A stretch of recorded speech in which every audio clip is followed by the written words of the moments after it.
Hello les amis, aujourd'hui je vous propose de comprendre comment nous allons nous en sortir ensemble. Et désolé, mais j'ai aussi un spoiler. Tout le monde connaît l'expression connaître ses ennemis comme soi-même. Concernant nos ennemis, je vais me limiter aux trois principaux que j'ai identifiés pour la France. Il s'agit de Jacques Attali, l'homme de l'ombre, d'Emmanuel Macron, sa marionnette, et de Bruno Le Maire, le gardien des clés de Bercy, autrement dit l'homme le plus important du gouvernement. Tout d'abord, Jacques Attali. Voici les certitudes que j'ai acquises à son sujet. C'est un homme intellectuellement brillant, qui a beaucoup écrit, qui a enseigné dans les plus grandes écoles. Il ne se limite pas à un seul domaine de compétences. Il a un bon carnet d'adresses. Conseiller de tous les présidents, il est, avec d'autres, l'initiateur d'ONG et de programmes d'entraide internationaux. Bref, vous chercherez. Très souvent en avance sur son temps, il sait évoluer et il n'a visiblement aucune peur du changement. Voici maintenant les informations qui ont circulé à son sujet. Il aurait dit que les peureux accepteraient de se faire piquer avec un vaccin. Il y a eu ce plateau télé où on le voit aux côtés d'Alexandre Laurent en train de vanter les mérites du transhumanisme face à une dame qui était visiblement choquée.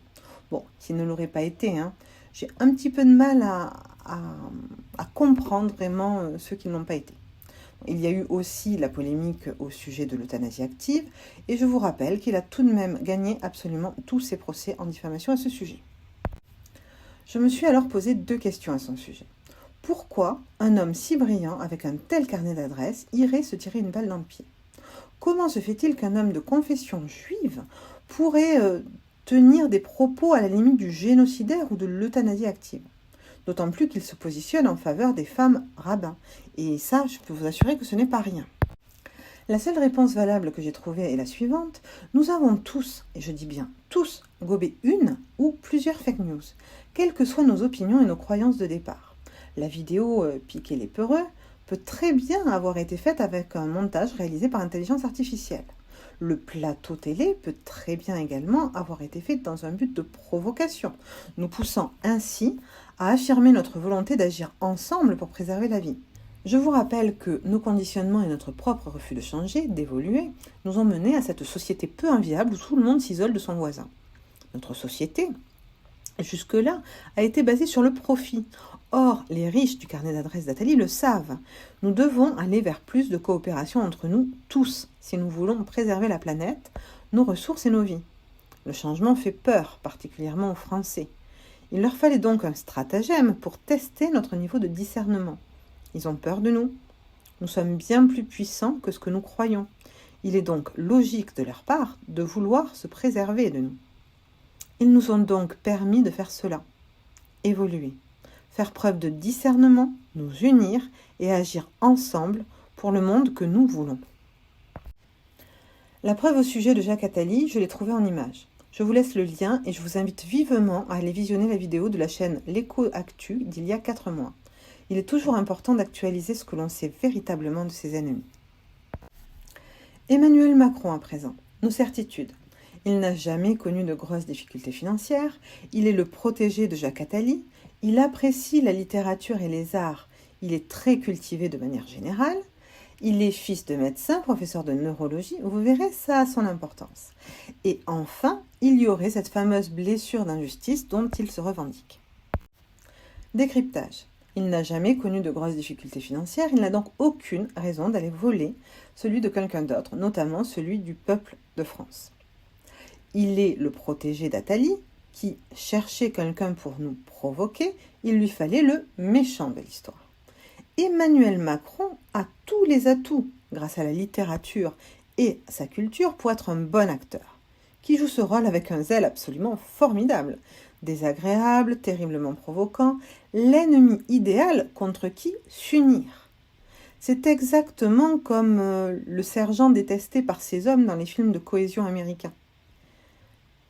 Ah, et ça encore, c'est peut-être le plus intéressant. Il est fils de médecin. Il a donc la connaissance scientifique pour savoir que le Covid est une grosse supercherie, notamment au niveau de l'hygiène élémentaire. Il ne peut certainement pas adhérer à de fausses croyances, que ce soit sur le masque ou sur le gel hydroalcoolique. Quant au fait que son père ait été professeur de neurologie, cela donne à Emmanuel un goût pour les neurosciences. Pour ceux qui ne connaissent pas encore, les neurosciences, c'est l'art de savoir comment amener les êtres humains sur la voie du changement positif.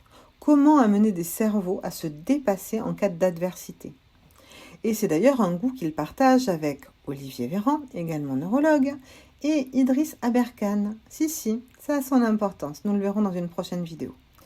Quant à sa supposée blessure d'injustice, serait-ce la sienne ou bien la nôtre? Passons au troisième homme, Bruno Le Maire. Je vous laisse effectuer vos recherches. Pour ma part, voici les certitudes que j'ai acquises à son sujet. C'est un homme qui se veut incorruptible avec de fortes valeurs éthiques et familiales. En ce qui me concerne, je le vois comme un homme tout à fait intègre.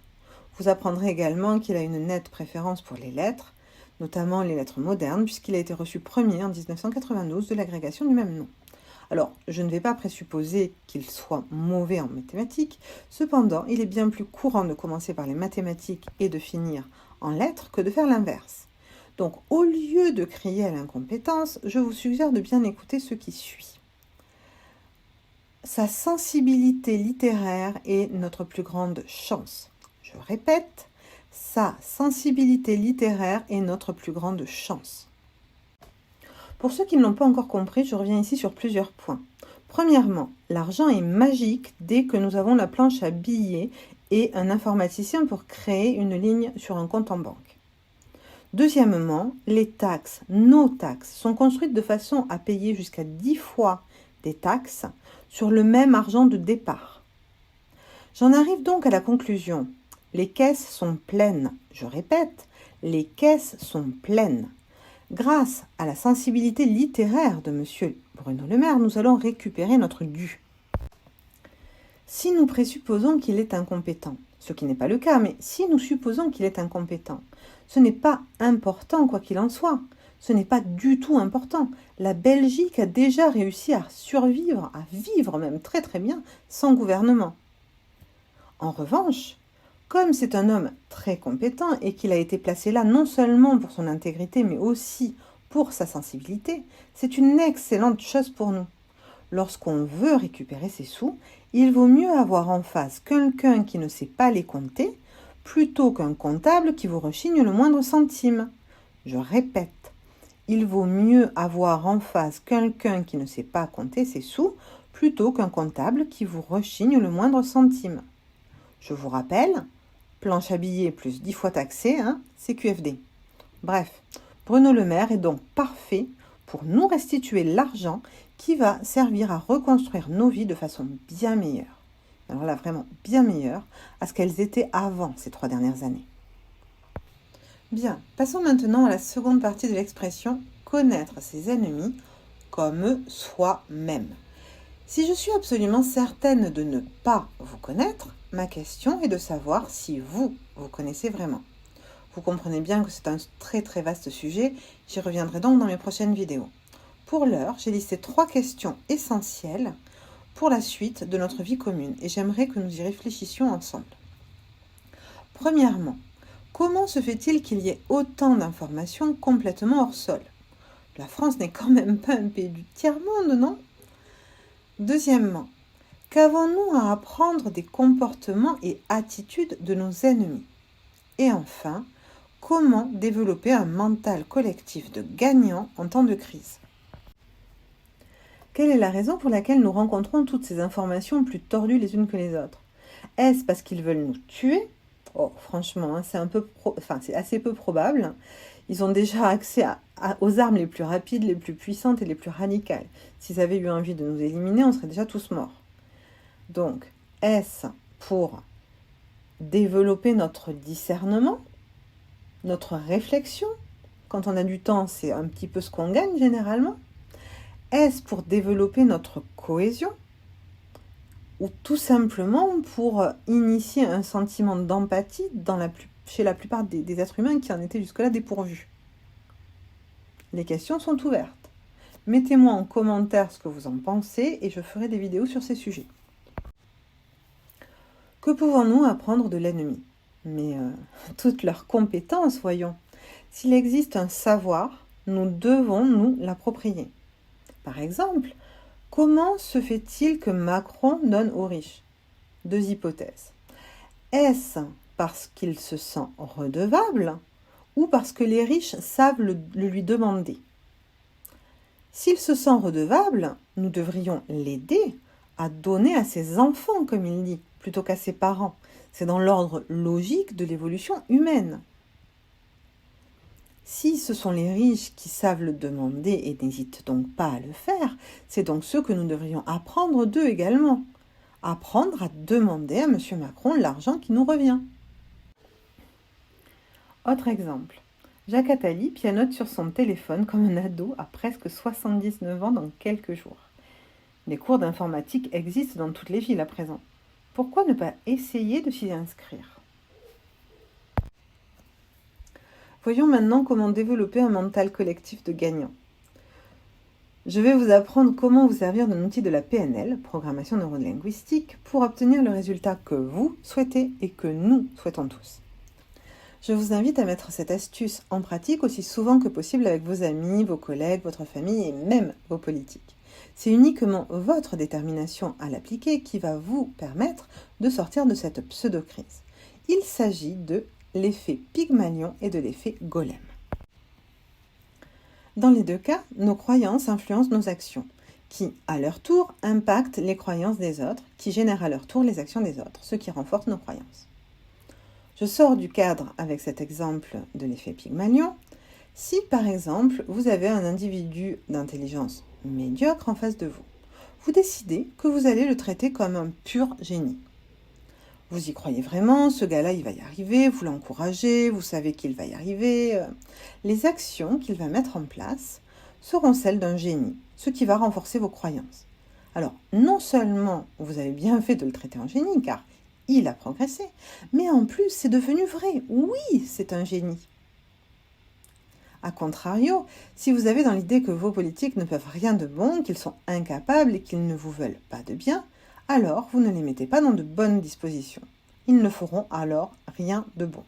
Ça, c'est l'effet Golem. Vous voyez l'idée ? Proposez-leur la possibilité de faire quelque chose d'intelligent, ils le feront.